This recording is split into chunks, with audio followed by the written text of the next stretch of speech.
તો આગળ વાત કરીએ વડોદરાની તો જિલ્લા કમલમ ખાતે જિલ્લા પંચાયત માટે સેન્સ પ્રક્રિયા પૂર્ણ ટૂંક સમયમાં નવા હોદ્દેદારોની જાહેરાત થશે। ભારતીય જનતા પાર્ટી દ્વારા વડોદરા જિલ્લા કમલમ ખાતે જિલ્લા પંચાયત માટે મહત્વપૂર્ણ સેન્સ પ્રક્રિયા હાથ ધરવામાં આવી હતી। આ પ્રક્રિયા બાદ હવે આગામી દિવસોમાં જિલ્લા પંચાયતને નવા પ્રમુખ, ઉપપ્રમુખ, કારોબારી ચેરમેન તેમજ પક્ષના નેતા દંડક મળવાના છે। વડોદરા જિલ્લા રાજકારણમાં મહત્વપૂર્ણ ગણાતી વડોદરા જિલ્લા પંચાયતના હોદ્દેદારોની પસંદગી માટે છેલ્લા 2 દિવસથી ભારતીય જનતા પાર્ટી દ્વારા જિલ્લા કમલમ ખાતે સેન્સ પ્રક્રિયા યોજાઈ હતી। આ પ્રક્રિયામાં પાર્ટીના વરિષ્ઠ આગેવાનો, નિરીક્ષકો અને ચૂંટાયેલા સભ્યોની હાજરીમાં ઉમેદવારો અંગે મંતવ્યો લેવામાં આવ્યા હતા।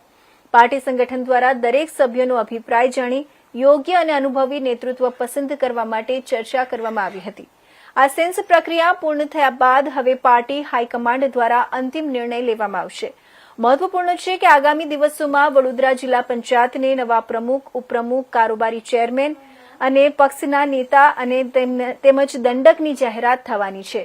નવા હોદ્દેદારોની પસંદગી સાથે જિલ્લા પંચાયતના વહીવટી કાર્યોને નવી દિશા અને ગતિ મળશે તેવી અપેક્ષા વ્યક્ત કરવામાં આવી રહી છે। પાર્ટી સૂત્રોના જણાવ્યા મુજબ સંગઠનને મજબૂત બનાવતા અને વિકાસ કાર્યમાં ગતિ લાવતા નેતાઓને પ્રાથમિકતા આપવામાં આવશે।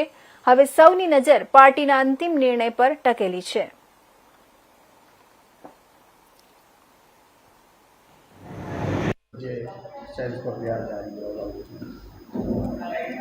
સ્થાનિક સ્વરાજ્યની ચૂંટણીઓમાં વડોદરા જિલ્લા ભાજપાના ઉમેદવારો ખૂબ મોટી સંખ્યામાં વિજયી બન્યા છે। ત્યારે આગામી સમયમાં નગરપાલિકા, તાલુકા પંચાયત અને જિલ્લા પંચાયતમાં બોર્ડમાં નેતૃત્વ માટે આજે ચકાસણી અને સેન્સ પ્રક્રિયા ચાલી રહી છે। ગઈકાલે નગરપાલિકા અને તાલુકા પંચાયતના ઉમેદવારોની સેન્સ પ્રક્રિયા હતી અને આજે સવારથી જિલ્લા પંચાયતમાં વિજય થયેલા ઉમેદવારોની સેન્સ પ્રક્રિયા ચાલુ છે।